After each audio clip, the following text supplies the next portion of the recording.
तेजस्वी यादव राहुल के साथ यात्रा निकालने के बाद अपनी अलग से यात्रा क्यों निकाल रहे हैं?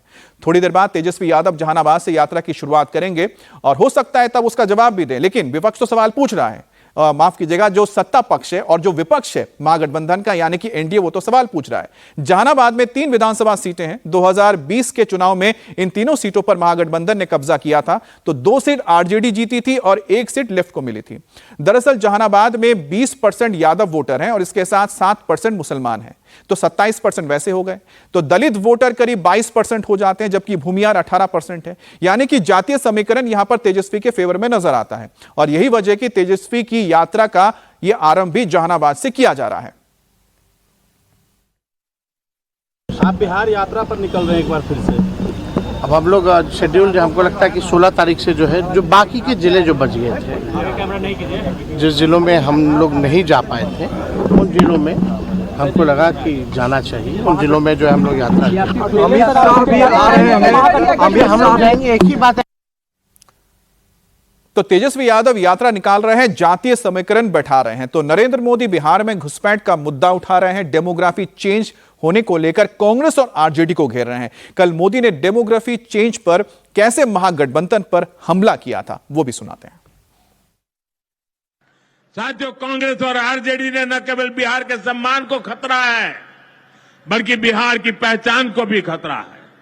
आज सीमांचल और पूर्वी भारत में घुसपैठियों के कारण डेमोग्राफी का कितना बड़ा संकट खड़ा हो चुका है। बिहार, बंगाल, असम, कई राज्यों के लोग अपनी बहनों बेटियों की सुरक्षा को लेकर चिंतित है। इसलिए ही मैंने लाल किले से डेमोग्राफी मिशन की घोषणा की है। लेकिन वोट बैंक का स्वार्थ देखिए, कांग्रेस, आरजेडी और उसके इकोसिस्टम के लोग घुसपैठियों की वकालत करने में जुटे हैं, उन्हें बचाने में लगे हैं और बेशर्मी के साथ विदेश से आए घुसपैठियों को बचाने के लिए ये नारे लगा रहे हैं, यात्राएं निकाल रहे हैं। ये लोग बिहार और देश के संसाधन और सुरक्षा दोनों को दांव पर लगाना चाहते हैं।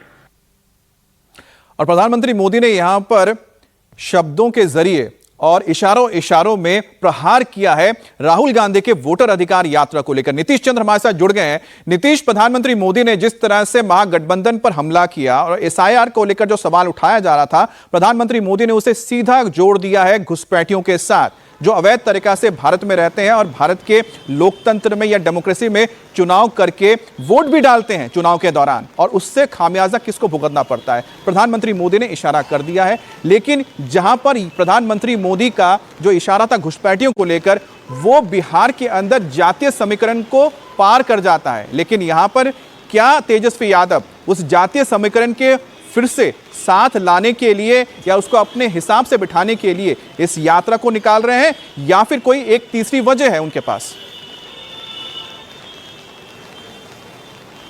जी हाँ, बिल्कुल। देखिए, तेजस्वी यादव की यात्रा जो आज से शुरू हो रही है, उसका नाम उन्होंने बदल दिया है। उनका कहना था कि राहुल गांधी के साथ जिन जिलों में वो नहीं जा सके थे, अब वहाँ वो जा रहे हैं।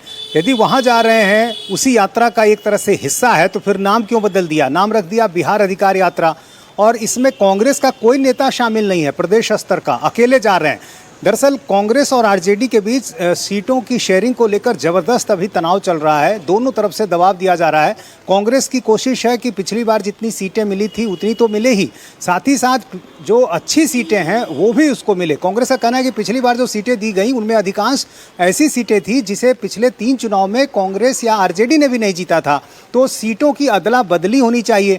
यदि खराब सीटें मिलनी है तो कुछ सीटें आरजेडी भी ले और कुछ हमें भी दी जाए। और इसी बात को लेकर दोनों के बीच जो है अभी जिच बनी हुई है। स्थानीय स्तर पर भी जो बैठकें हो रही हैं उसमें महागठबंधन के घटक दल के नेता कार्यकर्ता शामिल नहीं हो रहे हैं, और शायद यही वजह है कि इस बीच नाम बदलकर तेजस्वी यादव अकेले यात्रा कर रहे हैं। दूसरी बात की, वोटर अधिकार यात्रा के दौरान जिस तरह से राहुल गांधी पर पूरा फोकस था, कांग्रेस के कार्यकर्ताओं का निश्चित रूप से उत्साह बढ़ा। तेजस्वी यादव साथ जरूर थे, लेकिन पूरे कार्यक्रम का जो श्रेय है कहें वो राहुल गांधी ले गए। और ऐसी स्थिति में अब राहुल गांधी के साथ साथ आरजेडी की यह कोशिश है कि वो अपने कार्यकर्ताओं के बीच भी जाएं और अपने कार्यकर्ताओं के जरिए भी अपने पक्ष में एक माहौल खड़ा करने की कोशिश करें। और आप देखिए जिस तरह से तेजस्वी यादव ने अभी 3 दिन पहले एक बयान भी दिया कि हर सीट पर तेजस्वी का चेहरा देखकर आप वोट दें, हर सीट पर तेजस्वी चुनाव लड़ेगा। तो ये सारे बयान जो हैं साफ तौर पर ये बताते हैं कि महागठबंधन में अभी सब कुछ ठीक नहीं है। सीटों को लेकर जबरदस्त मारामारी चल रही है, बाकी घटक दल भी लगातार दबाव बना रहे हैं और इस बीच तेजस्वी यादव बिहार अधिकार यात्रा करके कहीं ना कहीं एक साथ इन सारे मकसद को साधने की कोशिश कर रहे हैं। जी नीतीश, तो जैसा कि आपने बताया कि यहां पर तो कोशिश कहीं ना कहीं यही हो रही है कि अपना वर्चस्व दिखाना और अपनी जमीन को एक बार फिर से अपने लिए तैयार करना चुनाव से पहले। और यही वजह है कि वोटर अधिकार यात्रा के बाद तेजस्वी यादव सिर्फ और सिर्फ अपने बलबूते पर निकाल रहे हैं बिहार अधिकार यात्रा। और इस वक्त महागठबंधन में, यानी महागठबंधन जिसमें कांग्रेस भी शामिल है, दूसरे दल भी शामिल है, सीटों को लेकर खींचतान तो बहुत चल रही है। बिहार चुनाव जैसे नजदीक आता जा रहा है वैसे वैसे सूबे का सियासी पारा भी चढ़ता जा रहा है। अब दरभंगा में यूट्यूबर की कथित पिटाई पर सियासत गर्मा गई है। तेजस्वी यादव ने दरभंगा में मंत्री जीवेश मिश्रा पर एफआईआर दर्ज करा दी है। तेजस्वी ने एफआईआर दर्ज कराकर मंत्री के खिलाफ एक्शन की मांग की है। दरअसल बिहार के नगर विकास मंत्री जीवेश मिश्रा पर एक यूट्यूबर ने मारपीट का आरोप लगाया है। यह घटना दरभंगा के इलाके की है। जब मंत्री एक शोक सभा में गए थे, यूट्यूबर दिलीप कुमार ने गांव की समस्याओं को लेकर सवाल पूछा था, जिस पर मंत्री और उनके सहयोगियों ने कथित तौर पर उनकी पिटाई कर दी। हालांकि मंत्री जीवेश मिश्रा ने इसे साजिश बताया है। यूट्यूबर पर विपक्ष के इशारे पर काम करने का आरोप लगाया है। दरभंगा में हम लोग जो है एफआईआर हम लोगों ने कराया है, लेकिन आप जान रहे हैं, आप सोच सकते हैं अराजकता इस हिसाब से फैली हुई है कि अब नेता विरोधी दल को जाकर के एफआईआर कराना पड़ रहा है। ये स्थिति बनी है। ऊपर से लोग खाली आदेश लेते हैं, देने वाले वही लोग हैं जो बेईमान लोग हैं। आप समझिए 2005 से पहले तो ये नहीं होता था जिस हिसाब से पत्रकारों को गाली देकर के पीटा जा रहा है। जो पत्रकार अपने को सो कॉल्ड पत्रकार कह रहे हैं, पत्रकार की गरिमा को भी गिरा रहे हैं, वो खुद कह रहे हैं कि देखो देखो मंत्री जी भाग रहे हैं, बिना जवाब दिए भाग रहे हैं, सायरन का इस्तेमाल करके भाग रहे हैं। जब मंत्री जी भाग गए तो मंत्री जी उन पर हमला कैसे कर दिए? मेरा सवाल, इस सवाल का जवाब श्रीमान तेजस्वी यादव जी दें। मतलब किसी बहाने घेर कर मेरी गाड़ी को पूछ देना, मुझे गाड़ी के अंदर मेरी हत्या कर देना। इतना बड़ा पत्थर पहले से लेकर रखा गया था जिसको उठाकर मेरे सर पर फेंकने की तैयारी थी और थानेदार ने लगता है स्थिति को भांपा और वो मुझे पहले ही वहां से लेकर के आगे चला गया। और जीवेश मिश्रा कह रहे हैं कि उनके ऊपर यूट्यूबर की पिटाई का आरोप पूरी तरह से झूठा है। जीवेश मिश्रा ने कहा कि इस साजिश के पीछे पूर्व कांग्रेस प्रत्याशी मशकूर अहमद उस्मानी है। जीवेश मिश्रा ने नेता प्रतिपक्ष तेजस्वी यादव पर भी आरोप लगाया है और उन्होंने पुलिस थाने पर दबाव डालकर एफआईआर दर्ज करवाई है।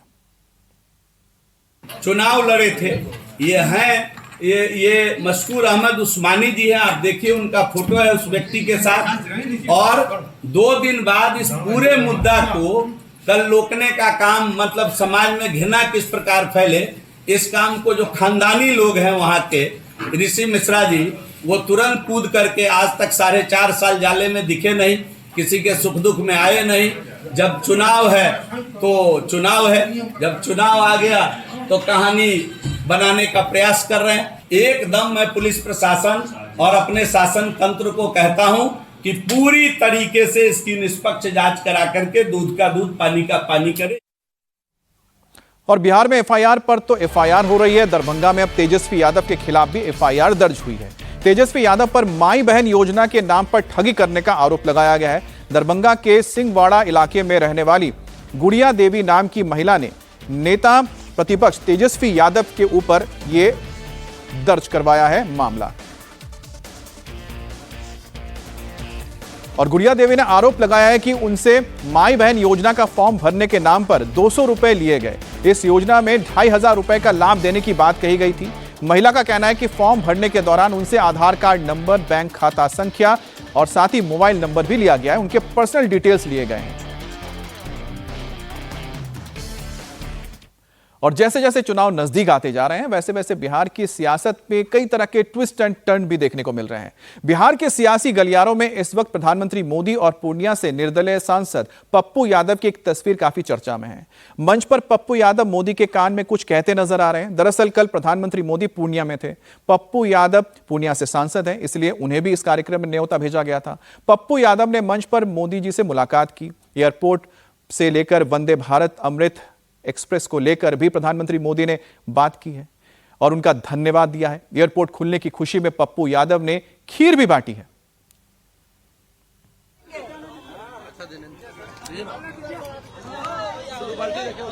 जो संकल्प था मेरा एयरपोर्ट का, जनता का, दुनिया से रेलवे को जोड़ने का, मेडिकल का, 6 महीने का वादा मैंने पूरा किया। एक संकल्प थी, मैंने कहा विकास में आपका सहयोग यदि रहेगा तो हम विकास के लिए आपको धन्यवाद देंगे। सीमांचल की जनता, कोसी की जनता की जीत है। आप आए, आपका अभिवादन करें, बहुत मुबारकबाद करें। और ये तस्वीर आप देखिए जहां पर प्रधानमंत्री मोदी बैठे हैं, उनके करीब आकर पप्पू यादव प्रधानमंत्री मोदी के कान में कुछ कह रहे हैं, जिसके बाद दोनों के बीच आप देख सकते हैं कि एक छोटा सा मोमेंट भी नजर आता है मुस्कुराहट के साथ। अब मोदी के साथ पप्पू यादव की जो तस्वीर है वो वायरल हुई है, तो उन्हें यह बताना पड़ा कि वो इंडिया गठबंधन के साथ हैं। इसलिए रात 9 बजे एक्स पर पोस्ट करके मखाना बोर्ड के लिए राहुल गांधी का नाम भी ले लिया और मोदी सरकार को भी घेरा। तो ये पूर्णिया एयरपोर्ट के शुभारंभ के बाद आप देखिए कि प्रधानमंत्री मोदी के साथ मंच पर पप्पू यादव नजर आए थे। उसके बाद उन्होंने प्रधानमंत्री से बात भी की थी और उन्होंने एक तरह से धन्यवाद भी दिया प्रधानमंत्री का, लेकिन अपने आप को यह बताने के लिए नहीं, वो मोदी भक्त नहीं बन गए हैं, वो अभी भी इंडिया गठबंधन के साथ है, राहुल जी के साथ है। तो उनको एक बार फिर से पोस्ट करके इस बारे में अपनी बात दुनिया के सामने लानी पड़ी। अब बात करते हैं भारत और अमेरिका के बीच ट्रेड टॉक की। टैरिफ को लेकर अमेरिकी राष्ट्रपति ट्रंप भारत के प्रति अब थोड़े बहुत नरम नजर आ रहे हैं। आज अमेरिकी राष्ट्रपति ट्रंप के प्रतिनिधि व्यापार पर बातचीत करने के लिए भारत आ रहे हैं। आज दिल्ली में ट्रंप के प्रतिनिधि ब्रेंडन लिंच और भारत के बीच व्यापार को लेकर बातचीत होगी। यह बातचीत दोनों देशों के व्यापारिक संबंधों को मजबूत करने और टैरिफ को लेकर नए सिरे से बातचीत शुरू करने के लिए की जा रही है। आपको बता दें कि अमेरिका ने भारत के ऊपर 50% कुल मिलाकर टैरिफ लगाया है। 25% टैरिफ अमेरिका की वजह से है और दूसरी तरफ 25% क्योंकि हम रशिया से तेल खरीदते हैं। अमेरिका भी अपनी दोस्ती को लेकर लगातार इस पर बोलता रहा है कि भारत और अमेरिका दोस्त है, लेकिन भारत क्योंकि तेल खरीद रहा है इसलिए 25% एक्स्ट्रा। लेकिन भारत और अमेरिका के बीच जो व्यापारिक रिश्ते हैं उसमें खटास इसी टैक्स की वजह से आई है। हालत यह हो गए कि 29 अगस्त को जो ट्रेड टॉक होनी थी वो स्थगित कर दी गई थी। अब दोबारा से भारत और अमेरिका के बीच ट्रेड टॉक की शुरुआत हो रही है और उससे पहले जिस तरह से भारत ने कड़ा रुख दिखाया था प्रधानमंत्री मोदी के एससीओ दौरे के बाद, कहीं ना कहीं अमेरिका के अंदर ये नरमी आई है और खास तौर पर डोनाल्ड ट्रंप की।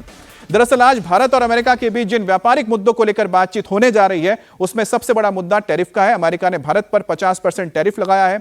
अमेरिका का कहना है कि अगर भारत रूस से तेल खरीदता रहा तो उसके ऊपर तुरंत ये 25% टैक्स लगाया गया था, जिसे अब वो हटा भी सकता है अगर भारत तेल ना खरीदे। भारत और अमेरिका के बीच दूसरा जो सबसे बड़ा मुद्दा है वो है एग्रीकल्चर सेक्टर का। अमेरिका चाहता है कि भारत की जो कंपनियां हैं या भारत में जो बाजार है वो अमेरिकी कंपनियों को आने दे ताकि यहां पर कृषि उत्पाद बेचा जा सके।